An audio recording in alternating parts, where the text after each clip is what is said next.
আসসালামু আলাইকুম পরিসরের লাইভ ক্লাসে সবাইকে স্বাগত। Recording in progress.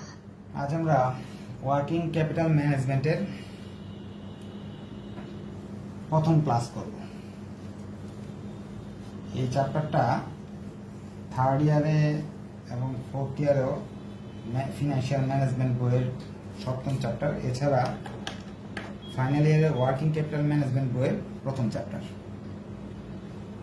অনেকেই এই চ্যাপ্টারটাকে কঠিন মনে করে এবং পড়তে ভয় পায়, কিন্তু আমি আজকের ক্লাসে আপনাদের এই ভয়টা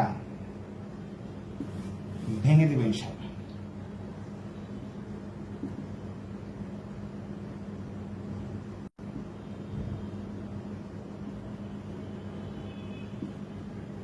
এবং এমন একটা পদ্ধতি দেখায় দিব যে পদ্ধতিটা ব্যবহার করার ফলে আপনার ওয়ার্কিং ক্যাপিটাল ম্যানেজমেন্টের যত কঠিন অঙ্কই হোক না কেন স্বল্প সময়ে সহজভাবে করে ফেলবেন।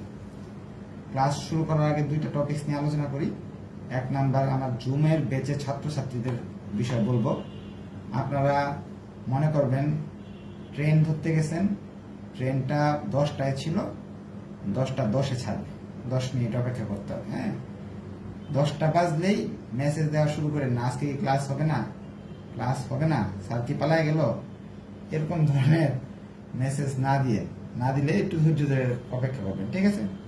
ডাক্তারখানায় গেলে সিরিয়াল যদি আপনি পাশে থাকে, আপনি যে টাইমে বলবে ওই টাইমে গেলেও 1 ঘন্টা বসে থাকতে হবে। স্যারের এখানে 5 মিনিট বসে থাকতে তো আর ক্ষতি নেই, একটু ওয়েট করবেন। হ্যাঁ, 2 নাম্বার টপিক হলো, এটা একটু বাস্তব ব্যবহারটা বলে দিচ্ছি। ওয়ার্কিং ক্যাপিটাল জিনিসটা কি? ওয়ার্কিং ক্যাপিটাল জিনিসটা হলো যে আপনি যে ব্যবসা শুরু করছেন, ধরেন আমি একটা ছোট ব্যবসা নিয়ে উদাহরণ দিই। একটা ধরেন হোটেল বা একটা ফটোকপি মেশিন কিনে ব্যবসা শুরু করছেন, আপনার দোকানেটা কাগজ কলম এইসব বিভিন্ন জিনিসপত্র বিক্রি করে। যখন আপনি এই দোকানটা নিয়েছেন, জিনিস সম্পদ বিভিন্নভাবে আপনার প্রায় ধরেন দোকানের পজিশন নিতে, ফটোকপি মেশিনটা কিনতে, হ্যাঁ, কাগজপত্র বানাতে 5 লাখ টাকা চলে গেছে। এইটা আপনার ফিক্সড কস্ট অথবা আপনার মূলধন 5 লক্ষ টাকা গেছে। এখন দোকান দিয়ে বসে করছেন, আপনার কি মনে হয় আর কোনো টাকা লাগবে না? 5 লাখ টাকা বাবার কাছে আনছে না, দোকান নিয়ে সব মাল মশলা যা আছে, সব মেশিন টেশিন যা আছে সব নিয়ে বসে পড়ছেন, আপনার কি আর টাকা লাগবে না? অবশ্যই লাগবে। টাকা ছাড়া আপনি বিজনেসটা করতে পারবেন না, আরো কিছু টাকা লাগবে। আমি বললাম আরো আপনার কমপক্ষে 50,000 টাকা আপনার নগদ ক্যাশ থাকতে হবে। কেন থাকতে হবে? ধরেন আপনার তো এই মেশিন নিয়ে বসছেন, কাগজ কিনতে হবে, কালি কিনতে হবে, আর কর্মচারী আছে। ধরেন আপনি মাল বিক্রি করছেন, মাল কিনছেন, কাগজ কলম কিনে আনছেন 1 লাখ টাকা। এখন এই সবগুলো মাল তো বিক্রি হবে না। ধরেন 20,000 টাকার মাল বিক্রি হলো, ওই 20,000 টাকার মাঝে কিছু লাভ আছে। ধরেন আপনার লাভ আছে 5,000, আর 15,000 টাকা আপনার খরচ। এটা আপনি বাসায় নিয়ে খাই ফেললেন। এই 15,000 টাকা দিয়ে আবার নতুন করে পণ্য কিনতে হবে, আবার কর্মচারী বেতন দিতে হবে, দোকান ভাড়া দিতে হবে। এখন এই টাকা যে 1 লাখ টাকা মাল কিনে আবার বেচেন, কিনেন বেচেন, কেনেন বিক্রি করেন, এটা কিন্তু চক্র আকারে ঘুরে সবসময়। একবার কিনে নিয়ে আসেন, টাকা আসে, আবার বিক্রি করেন, আবার খরচ দেন, আবার কিনে নিয়ে আসেন, আবার বিক্রি করেন। এই 1 লাখ টাকা আপনার সব সময় লাগে, বা এই 50,000 টাকা আপনার সারা বছর চক্র আকারে ঘুরতে থাকে। আমরা এই কাজটাই এখানে করব, যে কত টাকা আমার ব্যবসার জন্য চলতি মূলধন লাগতেছে। এখন আর একটু ডিপ উদাহরণ দিই, আর কি একটু ভিতরে যাই উদাহরণটা দিতেছি। যেমন ধরেন আপনি একটা কারখানা দিচ্ছেন, কারখানায় ধরেন আপনি কাপড় বানান, কাপড়ের কাঁচামাল কি? সুতা কিনে নিয়ে আসতে হয় নাকি? সুতা আপনার কিনে নিয়ে আসতে হয়। আপনি ধরেন 50,000 টাকার সুতা কিনে আনছেন, এই সুতা কি একদিনেই ব্যবহার হয়ে যায়? এই সুতাটা কিন্তু আপনার 2-3 মাস বা 1 মাস ধরে নেন, 1 মাস এই সুতা থেকে কাপড় বানাতে হয় আপনার, পরে না বিক্রি করে। তার মানে এই 50,000 টাকা 1 মাসের জন্য আটকা থাকবে। কারণ এটা আপনি এই সুতাগুলো যে আছে, এই সুতাগুলো যে কিনে আনছেন, এই টাকাটা কিন্তু আপনার 1 মাস আটকে থাকবে, পরে বিক্রি করলে এই টাকাটা ফেরত পাবেন। তারপরে ধরেন আপনার হইতে পারে মজুরি, ডিরেক্ট লেবার, ওদেরকে টাকা আপনার প্রতিদিন তো দিয়ে দেন না, বেতনটা দেন 1 মাস পরে। বেতন হলো 20,000 টাকা, এই টাকাটা কিন্তু আজকে দিতে হচ্ছে না, এই টাকাটা আপনার কতদিন পরে দিতে হইতেছে? 1 মাস পরে। এখানে কিন্তু আপনি 1 মাস টাইম পেতেছেন। এরকম মাল কিনে আনছে যখন, হয়তো বাকিতে আনছেন, পাওনাদার বলছে আপনি টাকা 2 মাস পরে দেন, তাহলে এখানে কিন্তু আপনি টাকা দেওয়া এবং নেওয়ার মাঝে কিছু মেয়াদ পাচ্ছেন। আবার মাল যখন বিক্রি করবেন মানুষের কাছে, তখন তো আগে নগদে দিয়ে দিবে, তারা বলবে 2 মাস 3 মাস পরে দিতেছি। 3 মাস ধরেন আপনি মাল বিক্রি করছেন 1 লাখ টাকা, এটা 3 মাস পরে দিতেছে, তাহলে আপনি এই 1 লাখ টাকা কিন্তু আস্তে আস্তে 3 মাস সময় লাগবে। এর মাঝে আপনার নিজের টাকা দিয়ে এগুলো চালাতে হবে। এই যে মেয়াদগুলো যে আছে, এই টাকাগুলো আসতেছে যাচ্ছে বিভিন্ন মেয়াদে, এর মাঝে আপনার একটা ক্যালকুলেশন করে বের করতে হবে যে কত টাকা আমার মিনিমাম ব্যবসা থাকতে হবে, না থাকলে আমি ব্যবসা চালাতে পারবো না। এটাই হলো ওয়ার্কিং ক্যাপিটাল। এতক্ষণ যা বললাম এগুলো ছিল বেসিক। 99% ছাত্রদেরই এটার প্রয়োজন নাই, কারণ আমরা অঙ্ক করব নিয়ম জানলে গেছে, বেসিক বেসিকের দরকার নাই। কিছু স্টুডেন্ট আছে যারা জানতে চায়, তাদের জন্য একটু বললাম আর কি। এখন আমরা চলে যাচ্ছি ক্লাস। আজকের ক্লাসে স্টুডেন্ট মনে হয় সবাই উপস্থিত, মানে বাড়তি স্টুডেন্টও আছে, বাইরে কেউ অনেকেই 98 হয়ে গেছে, 99। আচ্ছা,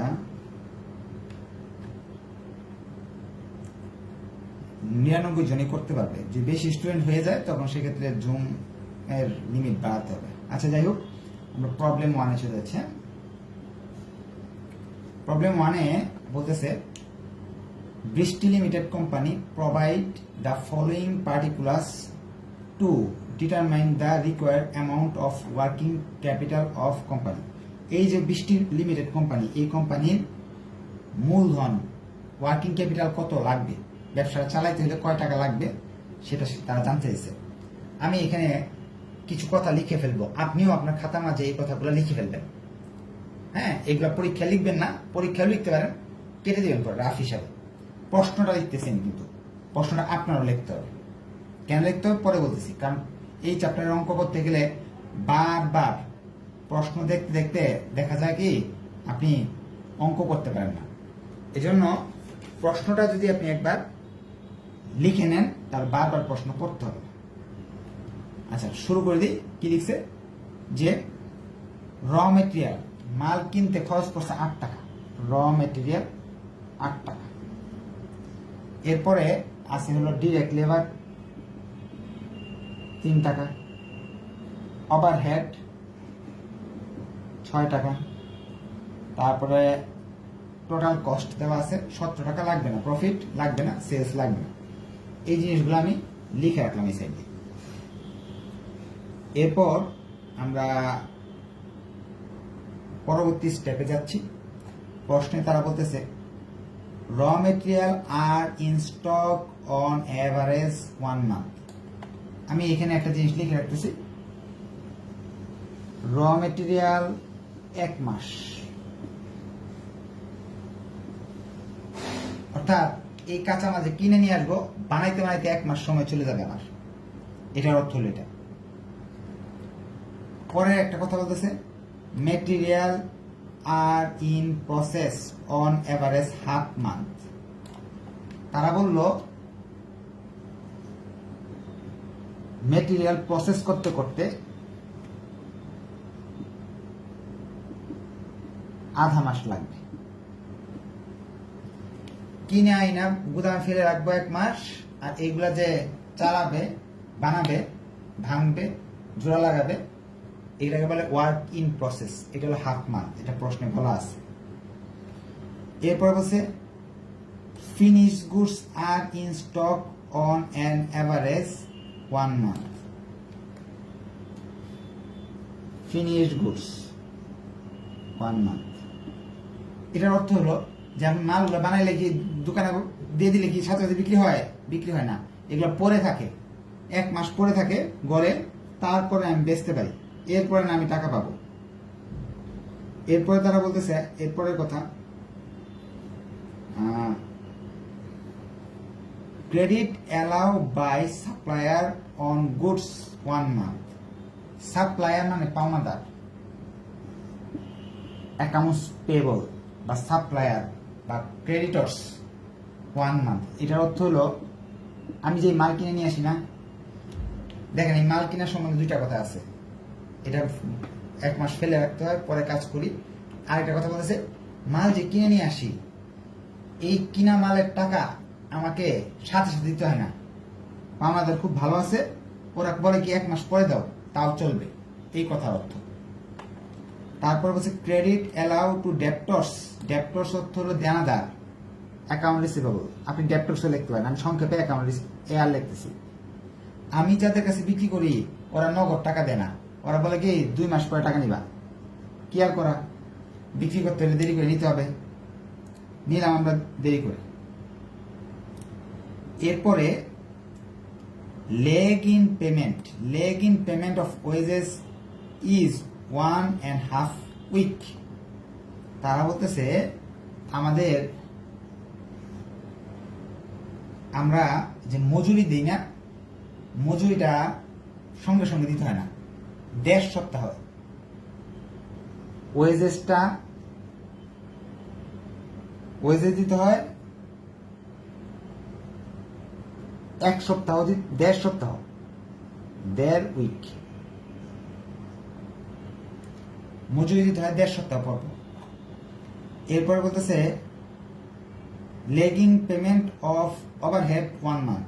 ওভারহেডের যে খরচ আছে, ওভারহেডের খরচটা দিতে হয় হলো 1 মাস পর।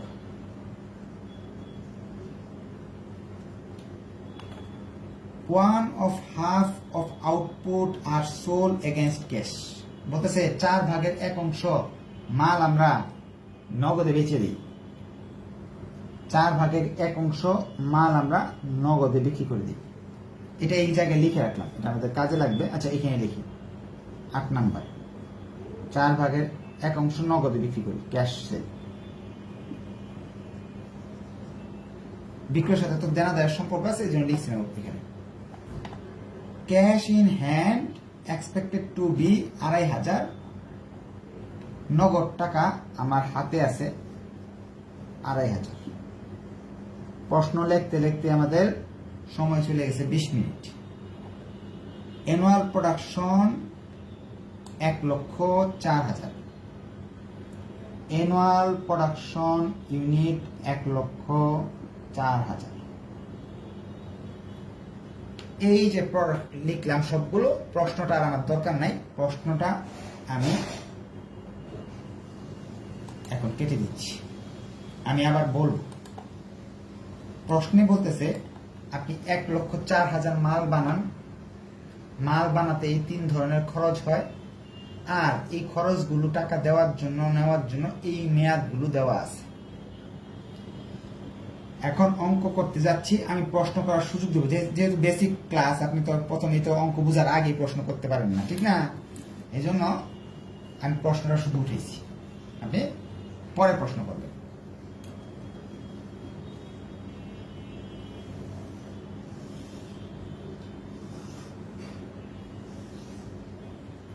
এরকম একটা ঘর করে নেবেন, হ্যাঁ? ঘরটা, এই জায়গার ঘরটা একটু বড় করে নেবেন, মোটা দেখে। আমি উপরে কথাবার্তা লিখলাম না, আমি চাচ্ছি এই হোয়াইট বোর্ডের মাঝে সম্পূর্ণ অঙ্কটা আপনাকে করে দিতে। উপরে লিখতে হবে প্রতিষ্ঠানের নাম, যেমন বৃষ্টি limited company, statement of working capital requirement, forecast, এত লিখলে হবে। এরপর এখানে লিখবেন পার্টিকুলার অথবা ডিটেলস। এখানে এই জায়গায় ক্যালকুলেশনটা একটা সূত্র, এখানে লিখবেন কি ক্যালকুলেশন।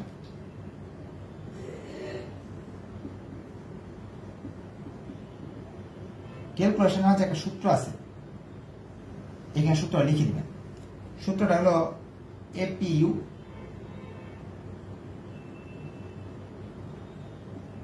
এরপর হলো সিপি ইন্টু পিইউসি। এগুলো আমি বলে দিব এগুলো কি জিনিস।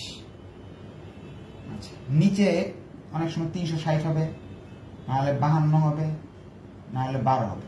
এই সংখ্যাগুলো দেখে আপনারা বুঝতে পারতেছেন 360 দিনে 1 বছর। আমরা এখানে 365 দিনে না, আমাদের অ্যাকাউন্টিং এর অঙ্কগুলো, ফিনান্সের অঙ্কগুলো 360-এ ধরবো। 360 দিনে বছর, 52 সপ্তাহে বছর হয়, 12 মাসে বছর হয়। আপনি এখানে যে কোনো একটা সংখ্যা লিখবেন। এখন আমি এখানে কোনটা লিখব, এখানে এইগুলা দেখে আপনার এটা লিখতে হবে। এখানে শব্দ কি মান্থ মান্থ মান্থ মান্থ দেওয়া, একটা আছে উইক, সর্বনিম্ন কি দেওয়া আছে, একটা উইক দেওয়া আছে। তাহলে এই অঙ্কটা উইকে করতে হবে। এটাও লেখা যাবে না, এটাও লেখা যাবে না, এই 52 লিখতে হবে আপনাকে। এখানে যদি সবগুলো মান্থ দেওয়া থাকতো তাহলে এখানে মান্থ মানে 12 মাসে 1 বছর, এখানে 12 লিখতে হবে। যদি সবগুলা এখানে মান্থ দিয়ে একটা ডে থাকতো তাহলে এখানে 360 দিনে 1 বছর, এখানে 360 লিখতেন। একটাও যদি উইক থাকে বা একটাও যদি ডে থাকে তাহলে ডে বা উইক দিয়ে করতে হবে, না হলে আমরা মান্থ দিয়ে করতে পারবো অঙ্কটা। তাহলে এখানে একটা যেহেতু উইকে আছে, আমি আবার বলে এসেছি মান্থ উইক ডে। সবচেয়ে ছোট কি ডে না?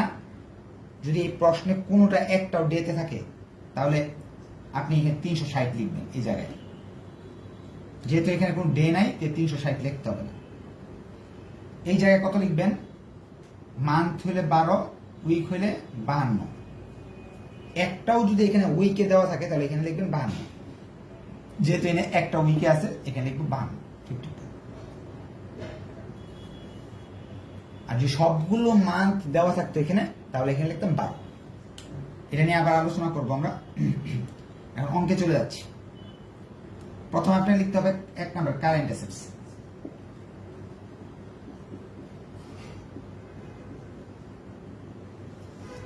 কারেন্ট অ্যাসেটসের মাঝে বেশি আইটেম না, 5টা আইটেম শিখাবো, এইগুলোই থাকবে। প্রথম আইটেমের নাম ক্যাশ।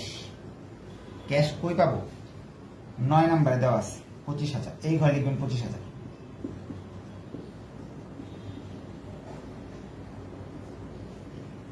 দুই নম্বরে থাকবে হলো, তারা বলেছে কি লিখছে, র মেটেরিয়াল। র মেটেরিয়াল লিখে এখানে দাগ দিবেন। দাগ দেওয়ার পরে এপিইউ। এপিইউ কত হয় দেখেন তো, এই যে আমার এপিইউ পাই গেছি। সিপি এদের বলা হবে সিপি। এখানে যা যা লিখছি এই সবগুলা কি বলা হয়? সিপি। একটু দেখেন তো র মেটেরিয়ালের সিপি কত? 1। পিইউসি প্রোডাকশন ইউনিট কস্ট। পিইউসি হলো এইগুলাকে বলা হয় পিইউসি। তার মানে আমি 3টা জিনিস দরকার ছিল আমার। 1 নাম্বার এটা, 2 নাম্বার হলো এটা, 3 নাম্বার হলো এটা। দেওয়া আছে এপিইউ দেওয়া আছে। সিপি গুলা এখানে লিখে ফেলছি, যতগুলা সিপি আছে। পিইউসিও এখানে লিখছি আমি। এখন পিইউসি তো 3টা আছে, 1টা 2টা 3টা। কোনটা নিব? র মেটেরিয়াল একটা নিব। র মেটেরিয়ালের পিইউসি কত? 8টা। 52 সবার ক্ষেত্রে 52 নিচে লিখতে হবে। ও এখানে একটা সমস্যা আছে। সিপি কার্ডটা নিব, র মেটেরিয়াল 1 মান্থ। 1 মান্থ তো লেখা যাবে না, আমি তো উইকে অঙ্ক করতেছি। মান্থটাকে উইক বানাতে হবে। 4 উইক, এখানে 4 লিখতে হবে। 1 মান্থে আমি 4 দিয়ে গুণ করে 1 মাস মানে 4 সপ্তাহ, 1 মাস, এখানে 4 লিখতে হবে। তো এখানে 4 লিখব। যতগুলো মান্থ আছে সবগুলোকে উইক বানাতে হবে আমাকে। তো সিপি এখানে লিখবো 4, পিইউসি 3টা আছে, র মেটেরিয়ালের পিইউসি 8। এখন ক্যালকুলেশন করব, ক্যালকুলেটর চাপ দিব, চলে আসবে 64,000। এই একটা বুঝতে সবগুলো আমরা বুঝতে পারবো। এখন মাইক অন করব কথা বলার জন্য, দেখি কার কি প্রশ্ন আছে। প্রথম ক্লাসটা একটু বুঝতে কষ্ট হইতে পারে। হ্যাঁ বলেন। জি বলেন, বুঝি নাই। 25,000 লেখা, এখানে 2500 হবে। ও 2500 না, থ্যাংক ইউ স্যার। পিইউসি সিপিইউ গুলো একটু আবার বুঝিয়ে দেন, পুরো বুঝিয়ে দিলে ভালো। আচ্ছা সিপিটা কিভাবে আসছে? আচ্ছা ঠিক আছে। আর কোনো কোশ্চেন?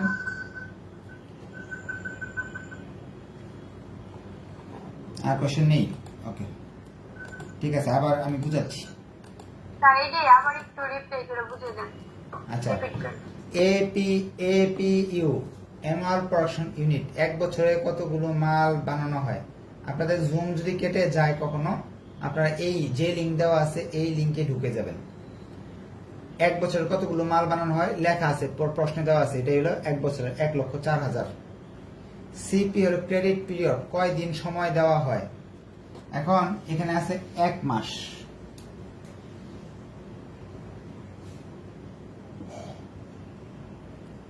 র মেটেরিয়ালের জন্য 1 মাস, তো র মেটেরিয়াল যেহেতু করতেছে এখানে 1 মাস লিখবো, কিন্তু মাসটাকে সবসময় কনভার্ট করতে হবে উইকে, কারণ এখানে একটা উইক আছে। উইকগুলোকে এই উইকটাকে মাসে কনভার্ট করা যাচ্ছে না, কিন্তু এই মান্থগুলোকে উইকে কনভার্ট করতে পারবো। 1 মাস মানে 4 সপ্তাহ, 4 দিয়ে গুণ করতে হবে আমাকে। এই জন্য এখানে 4 লিখছি। 1 মাস মানে 4 সপ্তাহ, এটারও 4 দিয়ে গুণ, যতগুলো আছে সবগুলো 4 দিয়ে গুণ করবো। উইক বানায় ফেলতে হবে, কারণ কি একটা উইকে দেওয়া আছে। এখন এই যে 4 পিইউসি প্রোডাক্ট পার ইউনিট কস্ট, একটি মালের খরচ এখানে দেওয়া আছে। র মেটেরিয়াল, ডিরেক্ট লেবার, ওভারহেড। আমি র মেটেরিয়াল করতেছি এই জন্য 8 টাকা নিছি, যে এই 8 টাকা খুঁজে নিছি। ক্যালকুলেটর চাপ দিলাম, এই মানটা চলে আসছে। এরপরে এটা নিতে হবে, এরপরে এটা নিতে হবে, সিরিয়াল নেম যাব 2। এরপর নিতে ছিল ডাব্লিউআইপি। ডাব্লিউআইপি নেওয়ার জন্য আমাকে নিচে 52 লিখতে হবে, সবার ক্ষেত্রে নিচে 52। পিএপিইউ সবার জন্য এটা। ডাব্লিউআইপি মান দেওয়া আছে হাফ মান্থ, মানে এটা 4 দিয়ে গুণ করতে হবে, তাহলে আসে কত 2 সপ্তাহ। তাহলে এখানে লিখবো 2। এই টাকাটা কই পাবো? এই টাকা বের করার জন্য ওয়ার্কিং করা বাধ্যতামূলক। ওয়ার্কিং 1 পিইউসি ফর ডাব্লিউআইপি, এই 3টাকে লিখবো। কি লিখবো? আর র মেটেরিয়াল, ডিরেক্ট লেবার, ওভারহেড কত দেওয়া আছে? 8, 3, 6। ডাব্লিউআইপি এর ক্ষেত্রে এই সংখ্যাগুলোকে, এটাকে 100%, সূত্র এটা 50%, 50% বের করতে হবে। সূত্রের ব্যাখ্যা নেক্সট ক্লাসে করবো, আজকে আর করবো না। আজকে এমনি অনেক ব্যাখ্যা করে দিয়েছি, যার ফলে এমনি পেস লাগতেছে। তাহলে আপনার 8, এটা 50% আসে 1.5, এটা 50% 3, সবগুলো যোগ করলাম, আসলে 12 টাকা 50 পয়সা। এই 12 টাকা 50 পয়সা এখানে লিখলাম, ক্যালকুলেটর দিয়ে চাপ দিলাম, 50,000 আসতেছে। 4 নম্বর আইটেমের নামে সিরিয়াল যাচ্ছি, ফিনিশ গুডস। এখানে কি লিখতে হবে? এই যে এখানে লিখে নিছি, ফিনিশ গুডস 52 তো নিচে লিখতে হবে সবার জন্যই, এটাও লিখতে হবে। হ্যাঁ, ফিনিশ গুডস এর 4 দিয়ে গুণ করতে হবে আমাকে। এখানে 4 আসলো। এখন এই টাকা কোথায় পাবো? ফিনিশ গুডস এর টাকা হলো এই যে সংখ্যাগুলো, 8, 3, 6 যোগ করলে কত হয়? 8, 3, 6 যোগ করলে আমার আসতেছে 14, 17 টাকা টোটাল কস্ট, যেটা এই 17 এখানে লিখবো। এটা প্রশ্নে যোগ করে দেওয়া আছে, এই জন্য আর আমি ওয়ার্কিং করলাম না। আপনি চাইলে ওয়ার্কিং করে নিতে পারেন এই তিনটা যোগফল। তাহলে আসতেছে 1,36,000 টাকা। আপনার রুলগুলা কিন্তু জেনে জানতে হবে। র মেটেরিয়ালের টাকা দেওয়া আছে, ওয়ার্কিং প্রসেসেরটা এই নিয়মে করতে হবে। ফিনিশ গুডসের পিইউসি বের করার জন্য এইগুলাকে যোগ করতে হবে। এটা আপনি বাংলায় খাতায় লিখে রাখবেন। 5 নাম্বার, অ্যাকাউন্টস পেবল না, অ্যাকাউন্টস পেবল হলো পাওনাদার। আমি তো পাওনাদার হিসাব করতেছি না, আমি এখানে কারেন্ট অ্যাসেট করতেছি, মানে সম্পদগুলো আনতে হবে। অ্যাকাউন্ট রিসিভেবল আনতে হবে। আপনার এই 5টা আইটেম এখানে আসবে, আর কোনো কিছু আসবে না। এই 5টা মুখস্থ করে ফেলে। অ্যাকাউন্ট রিসিভেবল, এটা তো মাফ নাই সবার জন্য, এটা সেম। 52 আর 1,04,000। অ্যাকাউন্ট রিসিভেবলকে কি করতে হবে? 4 দিয়ে আমি গুণ করলাম, আসলো 8। তাহলে এখানে 8 লিখতে হবে। এই টাকাটা পিইউসি অ্যাকাউন্ট রিসিভেবলটা কিভাবে বের করব? অ্যাকাউন্ট রিসিভেবলের পিইউসি বের করার জন্য ফিনিশ গুডস প্লাস আদার কস্ট। আপাতত মনে রাখেন অ্যাকাউন্ট রিসিভেবলের টাকা আর ফিনিশ গুডস এর টাকা সেম হবে সবসময়, 17। আদার কস্ট এই অঙ্কে নাই। আদার কস্টের বিষয়ে আমরা আগামী অন্য ক্লাসে আলোচনা করব। অর্থাৎ অ্যাকাউন্ট রিসিভেবলের টাকা এবং ফিনিশ গুডস এর টাকা সেম হবে পিইউসির ক্ষেত্রে। এখানেও 17 হবে, এখানেও 17 হবে। এখন এখানে একটা জিনিস লিখে রাখছিলাম, এই জায়গায় একটা কথা লিখে রাখছিলাম, গুণ 4, 3 এরকম কথা লিখে রাখছিলাম। এটার কথাটা হলো প্রশ্নে একটু যাবো না। প্রশ্নে বলা ছিল যে ক্যাশ, এই আমরা যে 1/4 of output sold against cash, আমি যা বিক্রি করি তার 4/1 নগদ। 4/1 নগদে বিক্রি করি। ধরেন 100 টাকা বিক্রি করি, এর 4/1 নগদে বিক্রি করি। বাকি 4/, কয় অংশ থাকলো? 3 অংশ বাকিতে বিক্রি করি। বাকিতে বিক্রি করলেই তো আমার অ্যাকাউন্ট রিসিভেবল সৃষ্টি হয়। তাই এখানে এই সমন্বয়ের জন্য আপনাকে লিখতে হবে উপরে 3 নিচে 4। প্রথম দিন যেহেতু কঠিন মনে হবে, কিন্তু আপনি 2-4 বার এই অঙ্কগুলো করলে একেবারেই সহজ মনে হবে। আরেকটা বিষয় হলো, এটা আর কি আপনার বিষয়গুলো, যে ছোট ছোট বিষয়গুলো একটু মনে রাখলেই অঙ্কটা সহজ লাগে। এখন একটু মাইক অন করে দিতেছি, কার কি প্রশ্ন আছে বলতে পারেন, যে এই প্রশ্নটা বুঝতেছি না। স্যার সিপিএস আচ্ছা, হ্যাঁ বলেন, একজন করে বলেন, একজন করে। আচ্ছা, অ্যাকাউন্ট রিসিভেবলের সমস্যা একজনের, আর কার? স্যার সিপিএস এখানে যদি মাস, তারপর উইক, দিন, 3টায় দেওয়া তো তাহলে আমরা কোনটা লিখব? ওই দিন দিয়ে করতাম, কারণ মাসকে সপ্তাহ বানানো যায়, সপ্তাহকে দিন বানানো যায়, কিন্তু দিনকে মাস বানানো যাচ্ছে না। ধরেন 26 দিন দেওয়া আছে, এটা মাস কিভাবে বানাবেন আপনি? ঠিক না? ছোটটা দাও। আমি তো এটা, আপনি ক্লাসটা দেখেন নাই হতে পারে, বলে দিছিলাম ডে। স্যার হ্যাঁ বলেন। নেট প্রবলেমের কারণে আপনার যে মনিটর একদম দেখাচ্ছেন স্ক্রিন শেয়ার, স্যার একদম বোঝা যাচ্ছে না। আর আপনি তো লিখছেন একটু ছোট করে, স্যার দেখতে আচ্ছা খুব সমস্যা হচ্ছে। আচ্ছা, এটা হলো আপনার নেটের সমস্যা, সবার তো হচ্ছে না। ওনার প্রবলেম স্যার, আচ্ছা আমাদের স্যার দেখা যাচ্ছে, আমরা পরিষ্কারভাবে দেখতেছি। আচ্ছা, অনেকে এইটা সিপি এর ফুল ফর্ম কি? Credit period. আচ্ছা, এখন যাদের দেখতে সমস্যা হচ্ছে এরা কি করবেন আমি বলে দিই, কেটে আবার ঢুকবেন, দেখবেন নেটটা অনেক সময় ভালো হয়ে যায় আর কি। এটা সবার সমস্যা হচ্ছে না।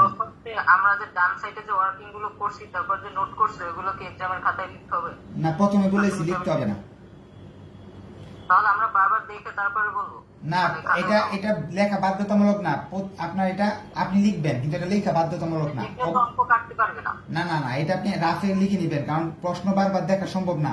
এখান থেকে দেখে দেখে করবেন, প্রশ্ন বারবার দেখলে ভুল করবেন, কারণ এটা পাবেন না, এটা খুঁজে পাবেন না, এটা খুঁজে পাবেন না। এগুলা আগেই নোট করে ফেলবেন রাফ হিসাবে। আচ্ছা ঠিক আছে, প্রশ্ন নিছি অনেক, প্রশ্ন উত্তর দিচ্ছি এখন। বলেন। স্যার মান থাকলে তো আমরা 12 নিচ্ছি, আর উইক থেকে আমরা 52 নিচ্ছি, ডে থেকে যত ডে থাকবে তত ডে নেবো নাকি? মান্থ ডে নিয়ে আমরা নেক্সট ক্লাসে আলোচনা করবো। হ্যাঁ, আপাতত আজকে উইক দিয়ে করতেছি অঙ্কটা। হ্যাঁ, এখন একদিনে তো সব শেখা যাবে না, মান্থ ডে উইক সব শেখা যাবে না। আজকে শুধু আপনি শিখতেছেন এই টাকাগুলো কিভাবে বের করতে হয় আর কিভাবে গুণ করতে হয়, একটা বেসিক নিচ্ছেন।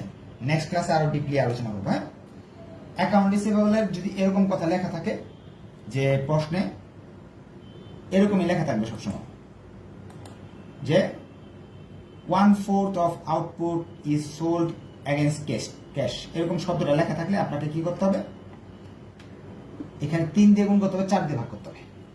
কারণ হলো 4 ভাগের 1 অংশ নগদে বিক্রি করে ফেলতেছেন, বাকি 4 ভাগের 3 অংশ বাকিতে বিক্রি করতেছেন। বাকিতে বিক্রি করার ফলে দেনাদারের সৃষ্টি হচ্ছে। এটা হলো ব্যাখ্যা। আমাদের সব ধরনের সম্পদ নিয়ে আসছি, যোগ করে ফেলবো টোটাল কারেন্ট অ্যাসেটস, যোগ করে বের করে ফেলবো 4,56,500।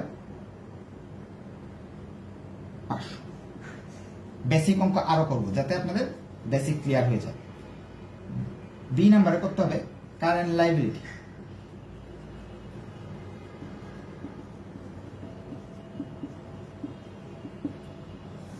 কারেন্ট লাইবিলিটির জন্য মুখস্থ করার কোনো প্রয়োজন নাই, অ্যাকাউন্টস পেয়েবল ফার্স্টে দেওয়া আছে। অ্যাকাউন্টস পেয়েবল 104,000,052, এটা সবার জন্য প্রযোজ্য। সময় অ্যাকাউন্টস পেয়েবল 4 দিয়ে গুণ করতেছি, 4 হয়ে যাবে এখানে। টাকা সিপি, আমি প্রথমেই বলছিলাম র মেটেরিয়ালের সাথে 2 জনের সম্পর্ক, এই যে র মেটেরিয়ালের সম্পর্ক আর অ্যাকাউন্টস পেয়েবলের সম্পর্ক। র মেটেরিয়ালের টাকাই অ্যাকাউন্টস পেয়েবলের টাকা বসবে, এই 8 টাকা এখানে বসাবেন, নোট করে রাখতে পারবেন। অ্যাকাউন্টস পেয়েবলের পিইউসি হলো র মেটেরিয়াল পিইউসি। সমস্যা কিন্তু সিপিতে না, সিপিতে সবগুলা দেওয়া আছে এখানে। এপিইউতেও সমস্যা না, 52তেও সমস্যা না, সমস্যা পিইউসি।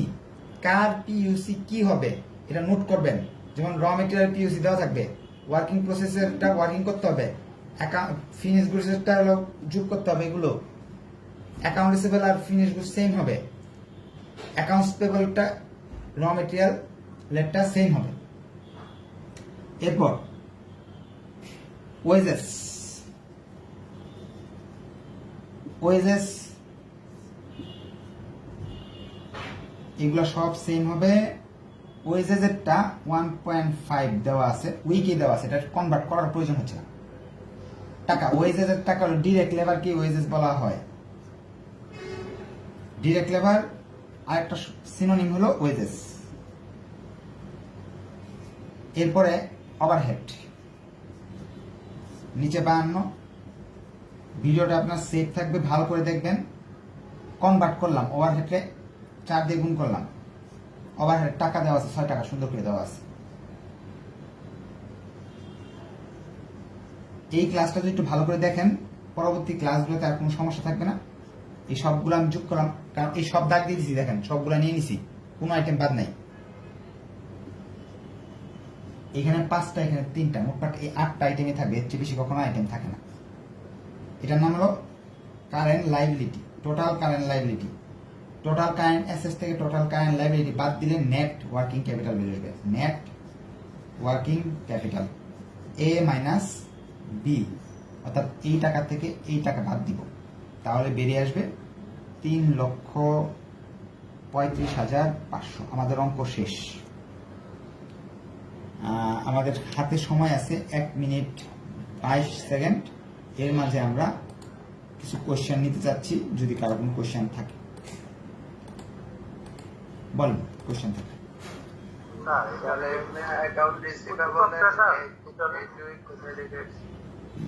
আচ্ছা, অ্যাকাউন্ট রিসিভেবল আবার বলবো। আর কারণ